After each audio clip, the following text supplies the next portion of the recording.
Truth or consequences? If you want to change the world, then change your attitude. Become unlimited. Even with everything occurring within the human drama, humankind has never before been so free. Now it is only a thought that can bind you. Only a thought. The following information was received in the later part of October 1995. I was living in a log cabin in Orcas Island. Orcas is located in the San Juan Islands off the coast of Washington State. One could easily sail from Orcas to the Canadian border in a couple of hours. And quite often, I did just that, playing leapfrog with dolphins and counting killer whales. Orcas has long been a place that many students of the masters, including Blavatsky and, I'm going to try my best here, Krishnamurti, would come to reflect and heal. I've been there once. Was it a little girl? There still exists a theosophical center there where Krishnamurti started long before Hemingway chased the bulls.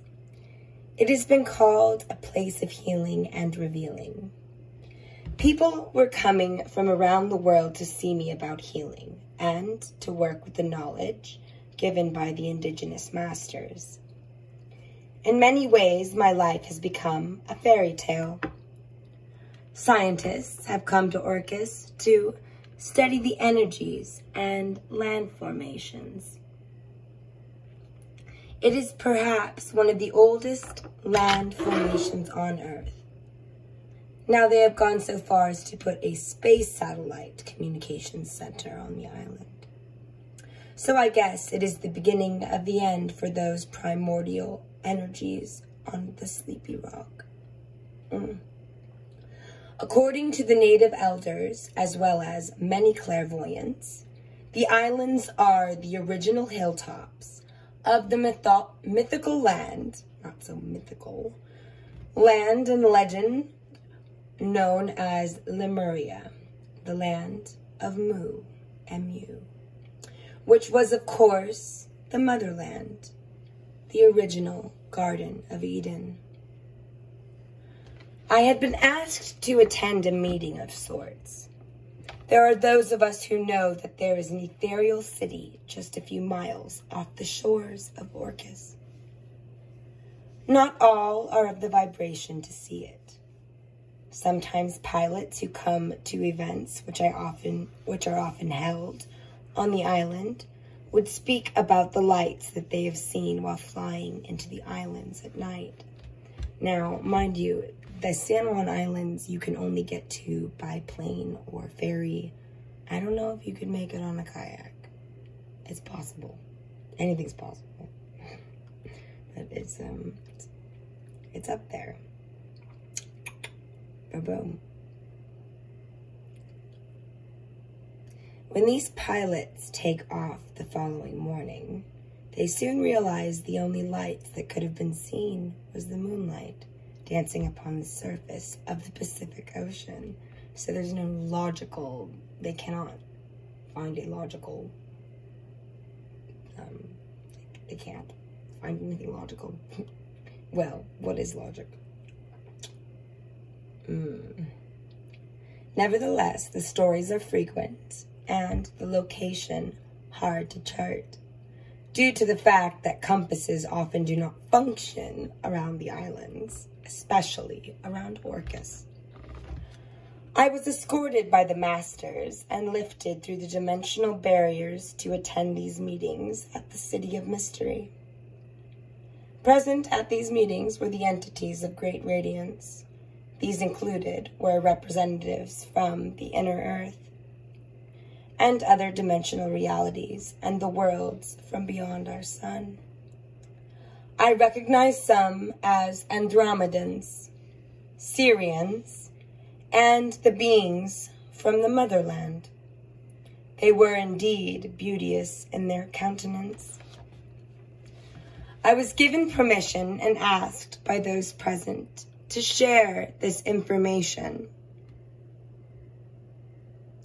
because the council wished to contribute to the body of knowledge of the consciousness of humanity, a knowledge that will help hold space for the preservation of human consciousness and species in the universe and universes, thus allowing for easier transition through the great shifting and assist in our ascension process or graduation into the higher octaves of the Christos.